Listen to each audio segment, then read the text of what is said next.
been 2 weeks. I've had a work stoppage, but I'm gonna get caught up right now. So I hired a third guy because my two builders that I'm using right now are a little bit tied up. So I'm using a third guy in the interim to get caught up.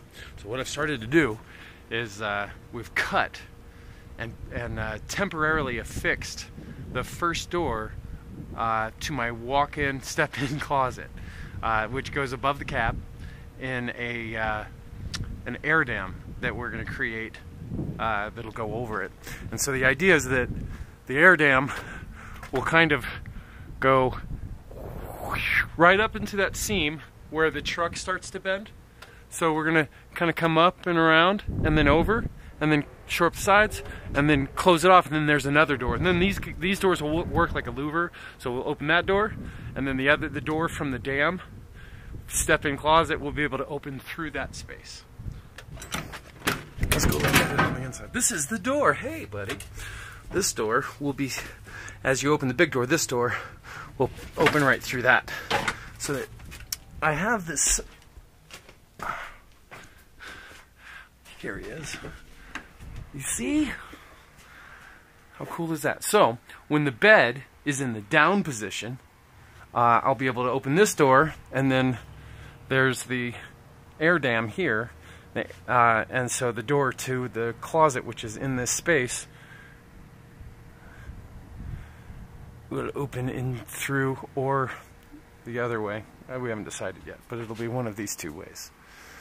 So, cool. One of the other things that we noticed is, guess what I have now? I have a leak. We didn't know that I had a leak, so this has to be sealed a little bit better. But the truck was kind of at this angle, and so we deflated the tires on the left side, so the truck was able to be flat. But what's happened, and we didn't have this before because the roof was at this angle, so all of the water was just pouring right off the top. So now that it's able to pool in these gullies where we've been walking around up on the roof, it has exposed this leak. So we have to get up there and do that. So, and also inspect the whole thing. It just, shit, you know? All right, so the bed's in, the bed doesn't actually go that high. This is the frame. The bed will only go to where this is. Right, the actual mattress, and the mattress is 13 inches. So this is only in this position to have it out of the way because it's not finished right now. But obviously once we finish the air dam and we move on to projects like this, we're going to box this in. And so the idea is right now, if you haven't seen it, I have this platform that'll come out of my bed. I can mount my, the idea is that we're going to use like when you're like in a sea kayak, a fishing kayak, and they have or a fishing boat, you got a seat. Well, I want to get a wide enough, comfortable one that'll project my torso through the skylight so that I have my sky desk, look out on a pull-out, and I have a really nice scenic view. And so this platform supports that chair. But additionally, what I'd like to do, I think I might have covered this in a video before, but I'm not sure if I did that or if I was just talking to people. Either way, I've got a memory of it. So the problem is, when I am going to have my drafting table here, and I'm working and I'm drawing, my traps get really tired. I don't know if you do a lot of work, but when you're hunched over doing this all day, your traps start to kill you. And when you're typing all day, your traps. And so what I found is that I can still be productive if I lay across my bed with my arms dangling, but you're still holding your head up, right? And so after a while, those guys, right, they just start burning. And while I'd love to complain for more, the reality is you lose productivity when that happens, and you just can't work anymore because you're in so much pain. So what we're going to do is we're going to suspend, or we're going to have hooks here so that I can suspend, maybe on chains, excuse me, a massage table surface. So it would be here, and then there's the ring for your face to go through, and then you would suspend it at whatever position is comfortable. Excuse me. And no loss in productivity.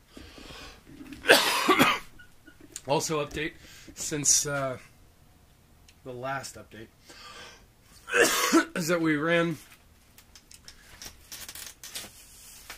the tubing for the mini split across the bathroom.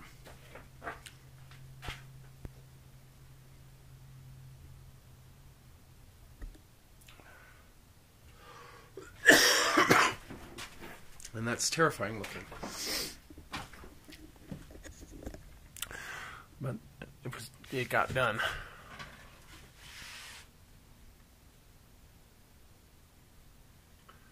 It's in place of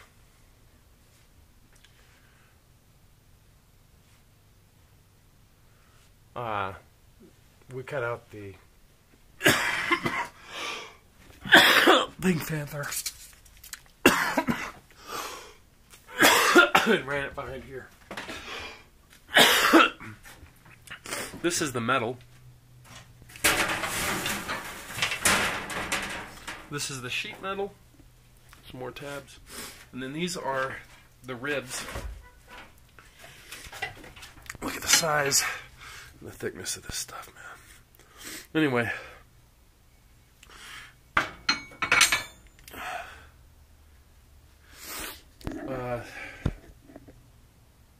I'm not sure about those and what the plan is that Willie's thinking, because those guys are short. But maybe they go in between. Oh, it's an under rail. Got it. And then this is my gray tank. It's a 100-gallon gray tank. And this is my fresh tank. It's a 140-gallon fresh tank. These will be mounted on the left side of the truck. We're going to build a rib system. Anchor it to the frame and then wrap it around. And I'd like to insulate it so that if I'm in a different temperate zone, or a less temperate zone, I don't have to worry about freezing water. And the mini split line. Anyway, I believe that's all I've gotten accomplished since the last. We were on pace, and then my guys have a more important project going on in their lives, so my project gets put on the back burner for indefinitely. I'm not sure how long this is going to take, but I have Joe who can help me part-time until then, and hopefully I make more progress. We did have to tear these out, so we'll have to probably put those back in, and yeah. The idea is, because this is shitty, the idea is that we're going to build the frame up from inside the cab, and it'll pop up through the cab, and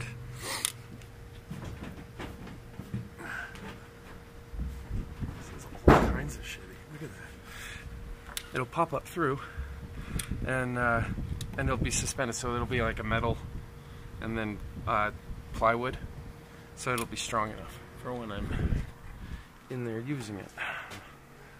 I like long-term durability, honestly.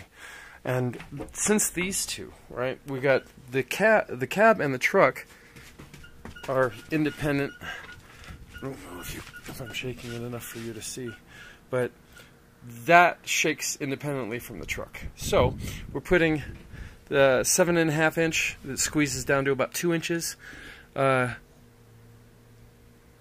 accordion,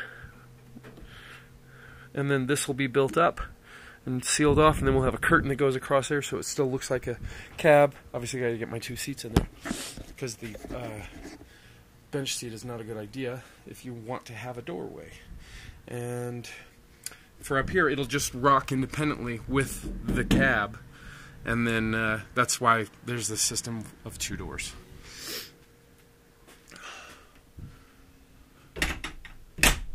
And